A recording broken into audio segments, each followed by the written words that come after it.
అంటే జేడి లక్ష్మీనారాయణ గారు అంటే ఏదో సెట్లో అంటే చిరంజీవి గారు ఈ దీంట్లో ఉన్నారు సార్ డ్రెస్సులో, అంటే మన శంకర వరప్రసాద్ డ్రెస్సులో ఉన్నారు.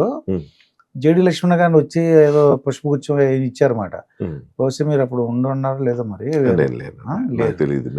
మధ్య మధ్యలో సెట్లో వస్తుంటారు ప్రముఖులు వస్తుంటారు. ఇప్పుడు ఈయనకున్న బిజీ స్కెడ్యూల్లో ప్రత్యేకంగా మీటింగ్లు పెట్టుకోకుండా ఈ సెట్కే వచ్చేయండి అని చెప్తే అలా వస్తారు. దాంట్లో చాలా మంది ప్రముఖులు రావటం అన్ని కూడా చూపించారండి, సినిమాల్లో చూపించారు. మీ రెమ్యునరేషన్ అన్ని కూడా అంటే అడగాలనిపిస్తుంది కానీ భయం వేస్తుందండి. అంటే రెమ్యునరేషన్ ఎంత వచ్చి ఉంటారు ఏంటని, ఇక నుంచి లేకపోతే ఈ రెమ్యునరేషన్ బట్టి ఇంకా నెక్స్ట్ రెమ్యునరేషన్ పెరిగిపోద్దాం అనుకున్నాను నేను.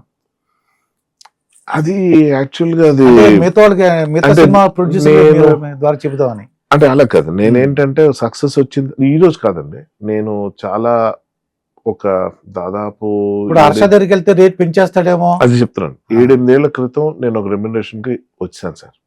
8 ఏళ్ల క్రితం అక్కడే డిసైడ్ అయిపోయాను నేను ఇంక ఇది పెంచకూడదు, నో మ్యాటర్ వాట్, ఎంత సక్సెస్ వచ్చినా కూడా.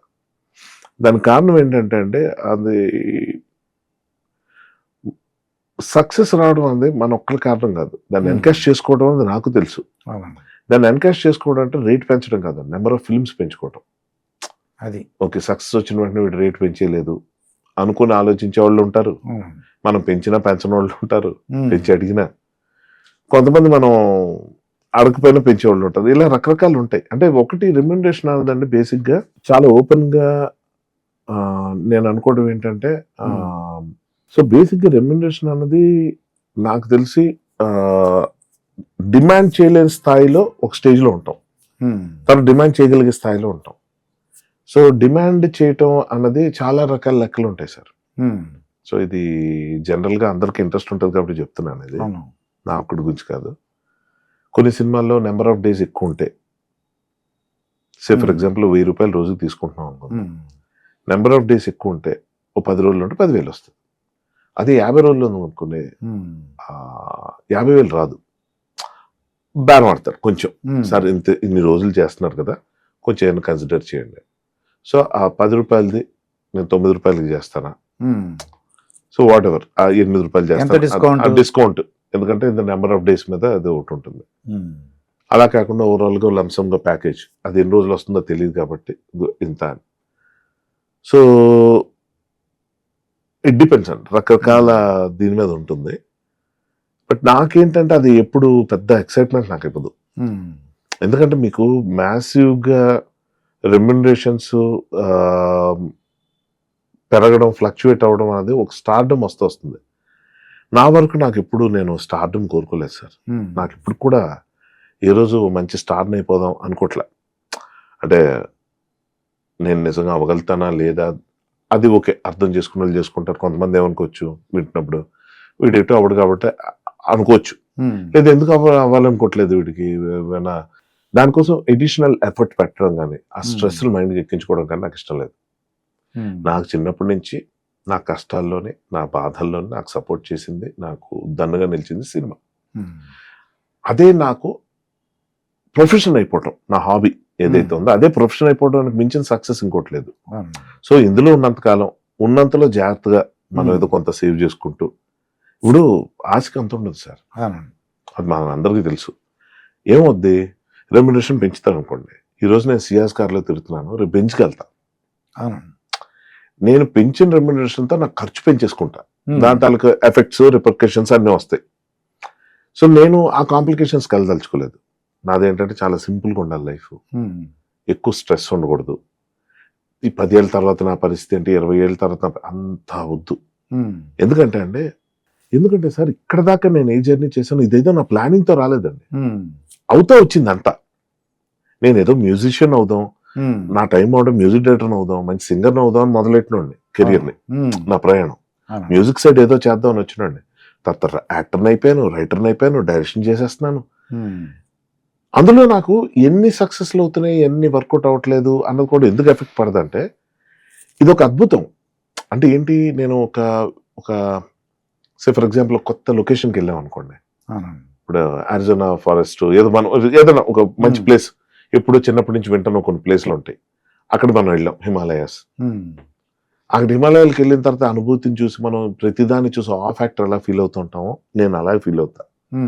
నేను ఏమనుకుని వచ్చాను, మ్యూజిక్ సైడ్ నేనేమి చేయలేకపోయాను. అలాగే నేను ఇంటికి వెళ్ళిపోలేదే, ఇండస్ట్రీలోనే ఉన్నా. యాక్టింగ్ అది ఏ రోజు నాకు నా ఫేస్ నాకే నచ్చేది, కానీ పింపుల్స్ అవి ఉండేవి, వాట్ ఎవర్ ఆ మైండ్ సెట్ లో ఉండేవాడు. అందరూ ఇచ్చేసేవారు, యాక్టర్ అంటే ఇలా ఉండాలి, అంత అందంగా ఉండాలి, ఎంత అవి మనకు లేవు కదా అన్న ఫీలింగ్ నాకు.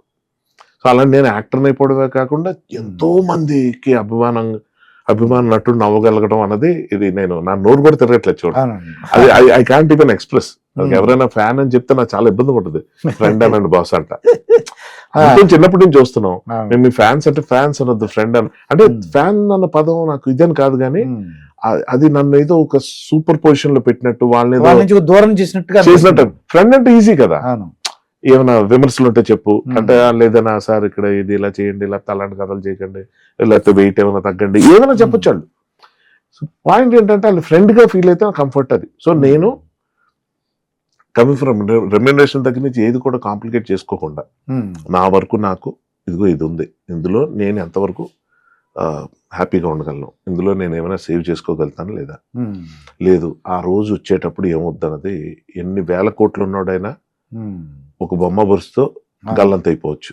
సో ఈ వేదాంతం, ఈ ఫిలాసఫీ నాకు అంటపెట్టిన తర్వాత కాంప్లికేట్ చేసుకోదలుచుకోలే. Not that I don't want money, డబ్బులు వద్దు, డబ్బుల్లో సుఖం లేదు, అలాంటి పిచ్చి మాటలే మాట్లాడు, కానీ దానికోసం వెంపర్లాడి నేను స్టార్ అయిపోతే ఎంత పెంచేయచ్చు అంత చేయొచ్చు అన్నది ఏదైతే ఉందో దాని వెనకాల ఎందుకు పడినంటే లేనిపోని స్ట్రెస్ సార్. అది లేనిపోని స్ట్రెస్.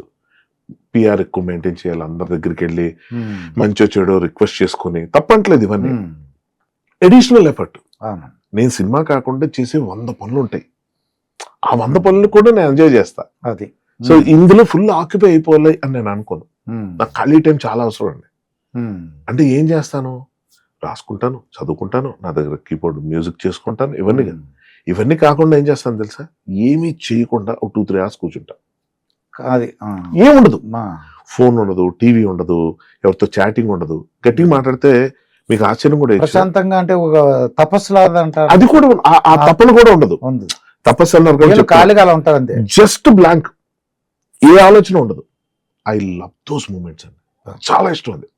చక్క మా టెర్రస్ మీద కూర్చొని అలా ట్రాఫిక్ ని చూస్తుంటే మైండ్ లో ఏ థాట్ ఉండదు, అలాగా లైఫ్ తెలుస్తూ ఉంటది, ఒక సెన్సెస్ అన్ని అర్థమవుతూ ఉంటాయి. That is some kind of, అది నేను ఎక్స్ప్లెయిన్ కూడా చేయలేను, ఇది ఎక్కడ నేను చదవలేదు. ఎక్కువ మంది ఏమంటుంటారంటే నా గురించి నాకు తెలుస్తుంటది అని చెప్తున్నారు. ఎగ్జాక్ట్లీ అంతే కదా. అంటే నేను బహుశా నేను సింగిల్ గా ఉండటం వల్ల, నాకు పెద్ద రెస్పాన్సిబిలిటీస్ లేకపోవడం వల్ల నాకు కావాల్సినంత సేపు నిద్రపోగలుగుతా, నాకు కావాల్సినప్పుడు నిద్ర లేవగలుగుతా, నాకు కావాల్సింది తినగలుగుతా, ఎక్కడ పెడితే అక్కడికి వెళ్ళిపోగలుగుతా. సో ఇటువంటి బ్యూటిఫుల్ లైఫ్ లో థాట్స్ కూడా ఏమి లేకుండా, అసలు ఆ గంట మరి 2 hours కాదు, కానీ ఒక మినిమం అయితే 1/2 an hour to 1 hour 1.5 hours నేను ఏమి ఆలోచించుకొని కూర్చుంటా. Really great sir. అది నిజంగా అది ఈ రోజుల్లో ఎవరికి సాధ్యం కాదు. అది ధైర్యవంతులకి, ఇలా ఖాళీగా ఉన్న వాళ్ళకి అవుద్ది. మాట చెప్పానండి, నాకు ఈ రెస్పాన్సిబిలిటీస్ అవి పెట్టుకోలేదు కాబట్టి, అమ్మో ఫీజులు ఎలా కట్టాలి, కట్నం ఎంత పోగేయాలి, లేకపోతే బంధువులు వస్తారు, ఆ పెళ్లికి ఎప్పుడు వెళ్ళాలి, మనం ఫంక్షన్ ఎప్పుడు చేయాలి, దానికి బట్టలు కూడా సార్ నావి, ఏమి కొనుక్కుంటానో ఎలా వేసుకుంటానో నాకు కూడా తెలియదు. అంటే అస్సలు అతిలో దృష్టి ఉండదు నాకు. ఎప్పుడైనా నాకు ఈ కలరు ఆ కలరు ఆళ్ళు గుర్తుపట్టి అవి కూడా ఉండకుండా ఒక యూనిఫామ్ ప్యాటర్న్ లోకి వచ్చేద్దామా అని అనిపిస్తూ ఉంటుంది. బట్ అది కూడా మళ్ళీ ఎక్కువ ఆలోచించడమే. ఎందుకు అది కూడా, అంటే ఏమొస్తుంది, ఎలా ఉంటే అలా ఫ్రీగా ఉండాలి సార్ మైండ్, అది ఒక్కటే కోరుకుంటా.